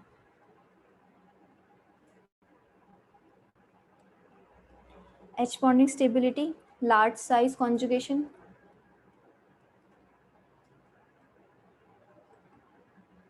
लार्ज साइज कॉन्जुगेशन कैसे है, मतलब देखो ये स्ट्रक्चर बना है, फिर से बना के दिखाती हूँ, CH3 COH CH CH2 नहीं, C double bond O CH3 और यहाँ पे H बॉन्डिंग, इस O के ऊपर लोन पेयर्स हैं, ये यहाँ क्या कर रहे हैं कॉन्जुगेशन में है, तो यहाँ पे क्या कॉन्जुगेशन भी बन रही है स्ट्रक्चर से, काफ़ी लार्ज साइज कॉन्जुगेशन बन रही है डाइकेटोन्स के केस में। अगर डाइकेटोन्स नहीं होते उस केस में कोई हमारी प्रोडक्ट में कॉन्जुगेशन नहीं बन रही होती, जैसे कि हम पहले अभी तक एग्जांपल्स कर रहे थे। यहाँ पे ये मेरा प्रोडक्ट बना है, यहाँ पे कोई क्या है बस ओके लोन पेयर्स, ये जो ओके लोन पेयर्स है ये इस डबल बॉन्ड तक ही क्या है डीलोकलाइज है, डीलोकलाइजेशन होगा वापस से बना लेंगे ज़्यादा से ज़्यादा। लेकिन यहाँ पे जो प्रोडक्ट क्या है यहाँ पे जो कॉन्जुगेशन बन रही है ऑक्सीजन के लोन पेयर्स की, यहाँ पे जा रहा है, फिर यहाँ पे जा रहा है, यहाँ पे जा रहा है, कॉन्जुगेशन थोड़ी बड़ी बन रही है, तो ये भी एक रीजन है इसके स्टेबलाइजेशन का। एक अभी हमने देखा ही हाइपर कॉन्जुगेशन भी है जो इस कार्बन की वजह से है, CH बॉन्ड्स की वजह से जो इस डबल बॉन्ड को मिल रहे हैं, ठीक है। तो हाइपर कॉन्जुगेशन स्टेबिलिटी।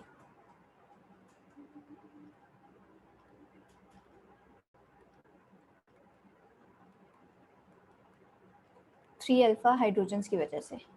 अब यहाँ तक जो करी हैं चीज़ें, इसमें कोई दिक्कत हो ये बताओ, कुछ चीज़ जो नहीं समझ आ रही हो तो पूछो।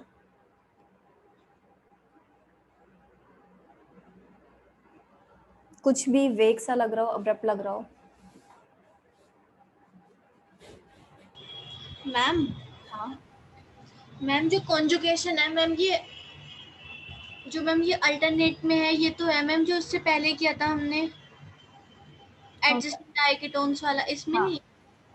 देखो इसमें कैसी है, देखो अगर मैं इसकी बात करूंगी, मतलब तुम लार्ज साइज कॉन्जुगेशन की बात कर रहे हो ना? Yes ma'am. ठीक है, तो ये इसके लोन पेयर्स कहाँ तक जा रहे हैं? यहाँ तक जा रहे हैं, ठीक है, दिख रहे हैं। Yes ma'am. तो इसमें कोई बड़ी वाली कॉन्जुगेशन नहीं बन रही, क्या हमें एक लाइन में कुछ लंबी सी कॉन्जुगेशन मिल जाए इस वजह से, ठीक है। ओके। यहाँ पे काफी सारे फैक्टर्स आ गए हैं, एच बॉन्डिंग आ गया है, लार्ज साइज कॉन्जुगेशन आ गया, हाइपर कॉन्जुगेशन स्टेबिलिटी आ गई है एल्कीन की, ऑफ एल्कीन, ठीक है। और कुछ?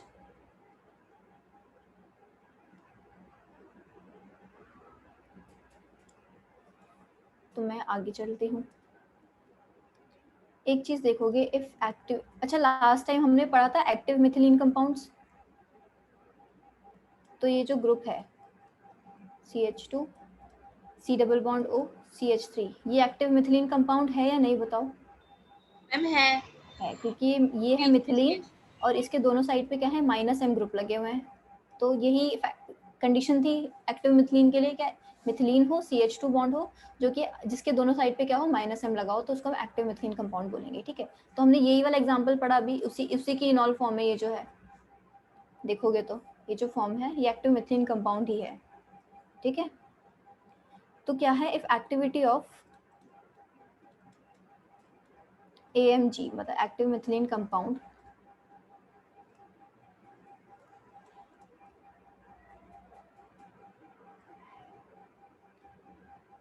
is high, then percentage enol is high। अब इसका क्या मतलब है देखते हैं। एग्जाम्पल,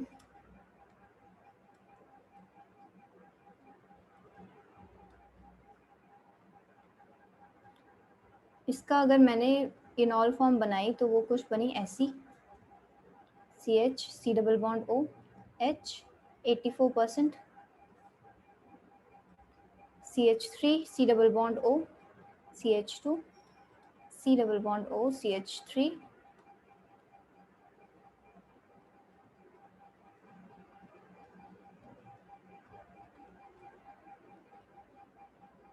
ये आया 76%, ठीक है। अब activity of active methylene compound is high, इसका मतलब क्या है, क्या वो ज़्यादा रिएक्टिव है, एक्टिव मिथिलीन कंपाउंड ज़्यादा रिएक्टिव कब होंगे, जब वो अपना क्या है हाइड्रोजन अच्छे से दे रहे होंगे, हाइड्रोजन H+ दे के यहाँ पे नेगेटिव चार्ज बना लेंगे, ठीक है। तो वो जितना इजीली दे पाएगा एक्टिव मिथिलीन कंपाउंड H+, वो उतना अच्छी उसकी एक्टिविटी होगी। तो अगर मैं फर्स्ट वाले कीटो फॉर्म की बात करूँ, सेकेंड वाले कीटो फॉर्म की बात करूँ, किसकी एक्टिविटी ज़्यादा है? फर्स्ट वाले की ज़्यादा है, क्योंकि यहाँ पे -+I ग्रुप्स हैं जो कि इसकी एक्टिविटी डिक्रीज कर रहे हैं। यहाँ पे जो नेगेटिव चार्ज बनेगा H+ देने के बाद, वो उसको ये +I ग्रुप्स क्या कर रहे होंगे, थोड़ा डिस्टेबलाइज कर रहे होंगे। यहाँ पे क्या है, सिर्फ H है, कोई +I नहीं है, तो ये वाला इसकी एक्टिविटी ज़्यादा होगी। इसकी एक्टिविटी ज़्यादा है तो यानी कि इससे जो इनॉल फॉर्म बन रही है उसकी परसेंटेज भी ज़्यादा है। इसकी एक्टिविटी कम है तो इसके इनॉल फॉर्म की परसेंटेज भी कम है। अब समझ आ रहा है इस लाइन का मतलब? Yes ma'am. ठीक है, और किसी को doubt? Active methylene compounds last class में कराए थे, कुछ नहीं है, बस ये वाला कार्बन H+ ही देगा और यही दे रहा है अभी हमारे टॉटोमेरिज्म में भी, क्योंकि -M ग्रुप ये है, तो -M के ग्रुप के एडजेसेंट में एक कार्बन, तो ये दे रहा है। यहाँ पे भी -M ग्रुप है, इसके एडजेसेंट में एक कार्बन, तो ये भी दे रहा है। मतलब इन दोनों के लिए एडजेसेंट कार्बन यही है और यही नेगेटिव चार्ज देके यही इनॉल फॉर्म बना रहा है, ठीक है। तो ज़्यादा एक्टिविटी 1 की है ना कि 2 की, तो इस वजह से जो परसेंट इनॉल का जो अमाउंट बन रहा है वो भी किसका है, 1 का ज़्यादा है ना कि 2 का।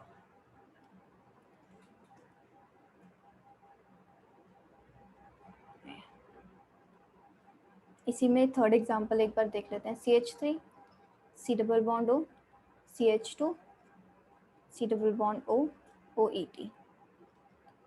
अब मुझे इसका बताओ, इसका अभी जो हमने पहले दो किए एग्जांपल्स, उनसे ज़्यादा होगा इसका अमाउंट या उनसे कम होगा?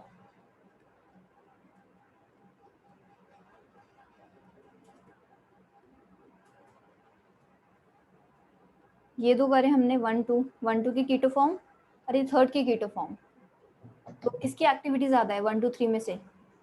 सबसे ज़्यादा मैम 3। एंड थर्ड थर्ड की सबसे कम है ना कि ज़्यादा है। थर्ड की सबसे कम क्यों है? देखो अगर इस पे क्या बनता, नेगेटिव चार्ज बनता, ये होता और ऐसा कुछ होता, ठीक है। ये नेगेटिव चार्ज को भी डिलोकलाइज होना है इस ऑक्सीजन पे, और यहाँ पे क्या है, ये ऑक्सीजन भी तो अपने इलेक्ट्रॉन्स देगा ना इसे, तो ये वाली रेजोनेंस क्या हो रही है, इस वाली रेजोनेंस को रोक रही है थोड़ा। तो यानी कि अभी नेगेटिव चार्ज उतना स्टेबलाइज नहीं है जितना पहले था 1 और 2 में था, क्योंकि यहाँ पे अगर जो नेगेटिव चार्ज बनता ये इन दोनों कार्बोनिल पे इजीली डिलोकलाइज हो सकता था, यहाँ पे जो नेगेटिव चार्ज बनता ये भी दोनों पे इजीली डिलोकलाइज हो सकता था, इस वाली रेजोनेंस को कोई रोकने वाला नहीं था। अब यहाँ पे क्या है, ये वाली जो रेजोनेंस होनी चाहिए थी, इसको रोकने वाला कौन सा है, ये वाली रेजोनेंस है। ये वाली रेजोनेंस इसको काउंटर कर रही है, तो इस वजह से इस रेजोनेंस की स्टेबलाइजेशन थोड़ी कम हो गई इस नेगेटिव चार्ज की। समझ आ रही है चीज? कितनी बार कर चुके हैं ये चीज? Yes ma'am. Yes ma'am. ठीक है, तो इस वजह से इसकी एक्टिविटी उन दोनों के कंपैरिजन में कम होगी, तो इस वजह से इसका अमाउंट भी काफ़ी कम हो जाता है। कितना होता है? 7 to 8% बनता है इस इनॉल का फॉर्म। ठीक है, तो इसकी एक्टिविटी और कम और इसका इनॉल परसेंट इस वजह से और कम हो गया। तो अब आते हैं 4 पे।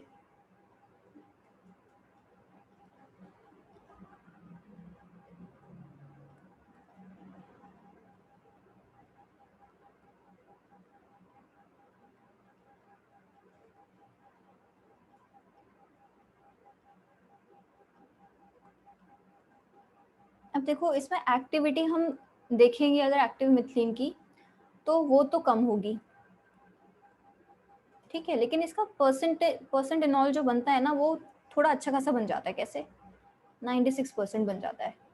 इसकी एक्टिविटी कम क्यों होगी? क्योंकि ये जो कार्बोनिल है ये बेंजीन के साथ रेजोनेंस कर रहा होगा और इस बेंजीन के साथ भी रेजोनेंस कर रहा होगा, तो इस पे जो नेगेटिव चार्ज बनता उसको स्टेबलाइजेशन थोड़ी कम हो गई। अब उसको रेजोनेंस काउंटर करने के लिए दो बेंजीन रिंग की रेजोनेंस हो गई, लेकिन फिर भी इसका अमाउंट अच्छा खासा 96% में बन रहा है। क्यों? सोच सकते हो क्यों बन रहा होगा?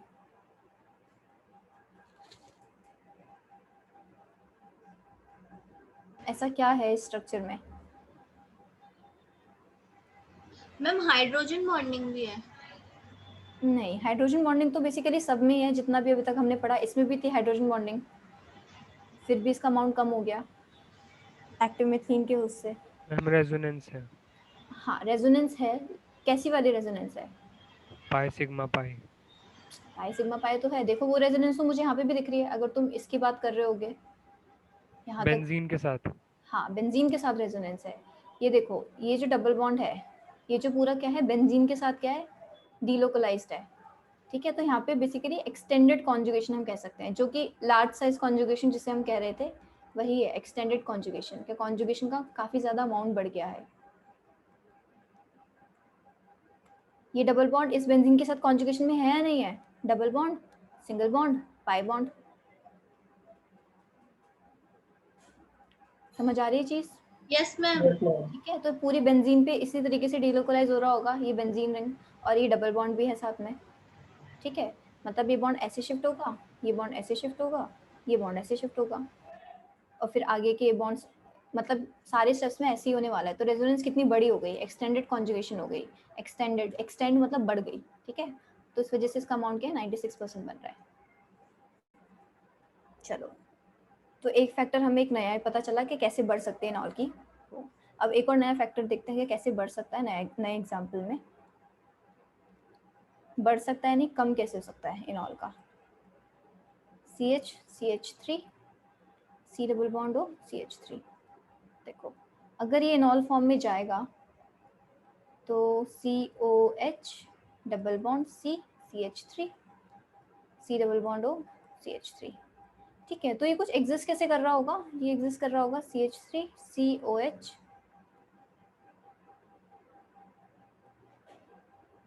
मतलब ऐसा सा स्ट्रक्चर होगा। ऑब्वियसली लीनियर हम बनाते हैं लेकिन लीनियर कुछ होता नहीं है, वो कुछ ऐसा सा जिगजैग वाला स्ट्रक्चर में एग्जिस्ट करता है। और ये हाइड्रोजन बॉन्डिंग, बीच में 6 मेंबर्ड रिंग। अभी जो मिथाइल्स है ना, ये आपस में क्या कर रहे होते हैं, स्टेरिक हिंड्रेंस कर रहे होते हैं। अब ये इनॉल फॉर्म रहना भी इसी फॉर्म में चाहेगा, क्यों? क्योंकि उसको यहाँ पे हाइड्रोजन बॉन्डिंग मिल रही है, हाइड्रोजन बॉन्डिंग से स्टेबिलिटी मिल रही थी। लेकिन ये मिथाइल्स ने क्या करा, क्योंकि अब यहाँ पे एक और मिथाइल हमने एक्स्ट्रा लगा दिया, अब यहाँ पे क्या हो रहा है, स्टेरिक हिंड्रेंस हो रही है। तो इस वजह से अब उसे हाइड्रोजन बॉन्डिंग वो कर ही नहीं पा रहा, वो इस फॉर्म में आ ही नहीं पा रहा हाइड्रोजन बॉन्डिंग करने के लिए। तो इनॉल को जिस फॉर्म से स्टेबिलिटी मिल रही थी, जिस फॉर्म की वजह से वो थोड़ा बहुत बन रहा था, अब उस फॉर्म की वजह से भी वो क्या है, नहीं बन रहा होगा। ठीक है, तो यहाँ पे इनॉल की जो अमाउंट होती है वो काफ़ी कितनी हो जाती है, 44% हो जाती है। मेजर क्या होता है, मेजर कीटो ही बनता है यहाँ पे। ठीक है, तो major is keto, enol is minor product here, क्योंकि यहाँ पे स्टेरिक हिंड्रेंस ने थोड़ा इस एच बॉन्डिंग की जो एबिलिटी थी कम कर दी, एच बॉन्डिंग होने की। ठीक है, अगर हम स्टेरिक हिंड्रेंस बढ़ा देंगे तो ये जो एच बॉन्डिंग है और मतलब और इसके लिए मुश्किल हो जाएगा अपने आप को कायम रखना। क्या ये एच बॉन्डिंग रहेगी तो क्या रहेगा, एच बॉन्डिंग किस एक्सपेंस पे हो रही होगी, क्या ये मिथाइल आपस में एक दूसरे को क्या करें, हिंड्रेंस दे, इस वजह से। तो हिंड्रेंस बढ़ा देंगे तो एच बॉन्डिंग होना और ज़्यादा मुश्किल हो जाएगा। फॉर एग्जाम्पल अगर मैं क्या जैसे अगर मैंने C डबल बॉन्ड O है और मैंने यहाँ पे क्या लगा दिया, टर्शरी ब्यूटाइल ग्रुप। ये टर्शरी ब्यूटाइल ग्रुप है, ठीक है, एक कार्बन 2 3 4 टर्शरी ब्यूटाइल ग्रुप है बेसिकली। यहाँ पे भी मैंने टर्शरी ब्यूटाइल ग्रुप लगा दिया CH और C डबल बॉन्ड O, और यहाँ पे भी टर्शरी ब्यूटाइल ग्रुप लगा दिया। ठीक है, अब ये जाएगा मेरा इसमें रेजोनेंस में, रेजोनेंस में नहीं टॉटोमेरिज्म करेगा तो क्या बनेगा, इसी फॉर्म में बना देती हूँ, COH डबल बॉन्ड O, और ये क्या कर रहा है, रेजोनेंस कर रहा है। तो अब तो ये और बल्कि ग्रुप्स आ गए यहाँ पे, तो अब क्या स्टेरिक हिंड्रेंस और ज़्यादा बढ़ गई है, तो यहाँ पे तो बन ही नहीं पाता, यहाँ पे 0% इनॉल बनता है क्योंकि स्टेरिक हिंड्रेंस और ज़्यादा इंक्रीज हो गई है।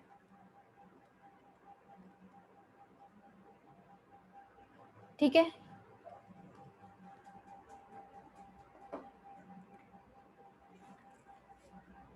ठीक है, चलो आगे। Yes ma'am. Yes ma'am.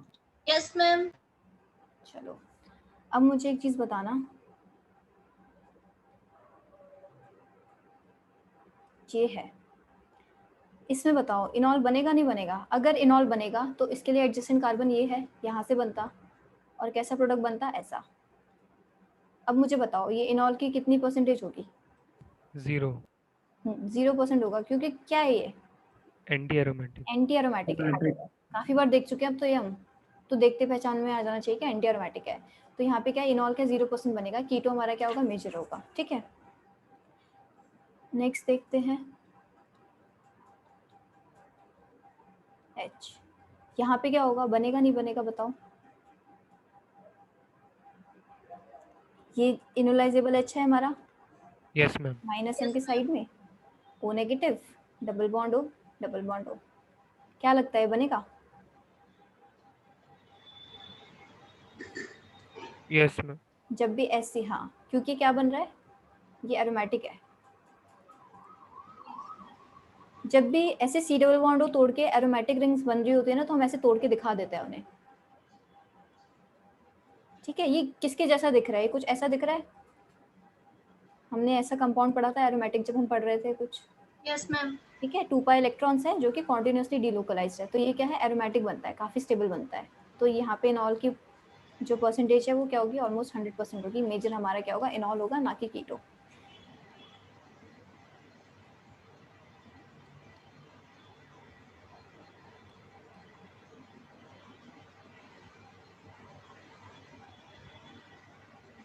यहाँ बताओ, यहाँ बनेगा नहीं बनेगा,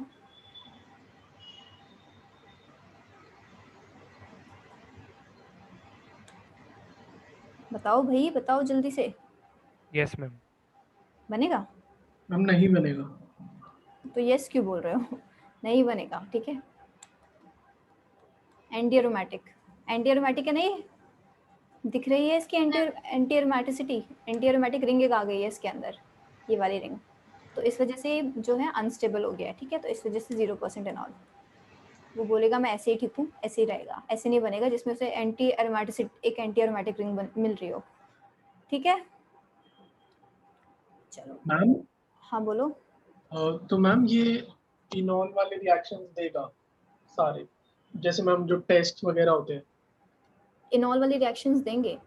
देखो इनॉल के टेस्ट नहीं होंगे, मतलब जैसे होते हैं काफी जगह, हम आगे देखेंगे जो कौन से वाले टेस्ट देंगे। इनॉल के टेस्ट तो ऐसे हम करते नहीं, एल्डिहाइड्स के करेंगे, कीटोन्स के करेंगे। तो अब देखो थोड़ी बहुत अमाउंट अगर ऐसा कुछ हो कि बिल्कुल ही 0% बन रही है एक चीज और बिल्कुल 100% बन रही है, तब तो हम बोल सकते हैं कि टेस्ट देगा। अगर मान लो हम टेस्ट देके हम ये नहीं पहचान पाएंगे कि अमाउंट कितनी है, टेस्ट वाली चीजें आगे आएंगी, मैं वो भी बताऊंगी इसी टॉटोमेरिज्म में जो आएंगी, वहां पे शायद जो तुम पूछना चाह रहे हो उसके आंसर्स मिल जाएंगे, ठीक है। Okay ma'am. ये है H है, H यहाँ पे बताओ होगा नहीं होगा। यहाँ पे मुझे एक चीज बताना है, होगा नहीं होगा नहीं। देखो एक तो ये बनेगा, एक ये इनॉल बन सकता है और एक ये वाला इनॉल भी बन सकता है।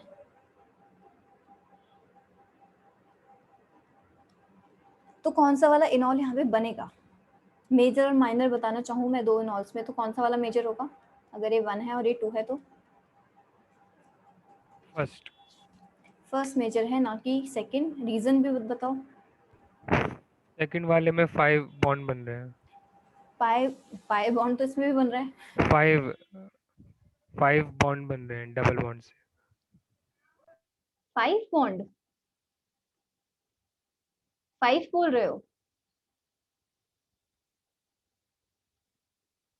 हाँ या ना तो बोलो, 5 बोल रहे हो ना कृष?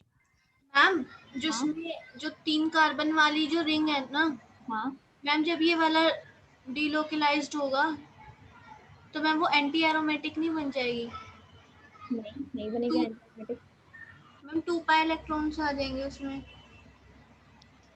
एंटीएरोमेटिक, अच्छा देखो डीलोकलाइज करके भी देख लेती हूँ, ऐसा कुछ होगा डीलोकलाइजेशन में। ओ और यहाँ पे H आ गया, मतलब बेसिकली यही वाला वापस मिलेगा। ये एंटीएरोमेटिक इसमें कौन से रहेंगे बताओ? चलो एक चीज, एक क्या बोलती हूँ, यहाँ पे नेगेटिव चार्ज ले आती हूँ, ठीक है। अब बताओ ये एंटी एरोमेटिक बन रही है, मतलब शायद तुम ऐसे कुछ करके पूछना चाह रहे थे, रिंग है कोई एंटी एरोमेटिक?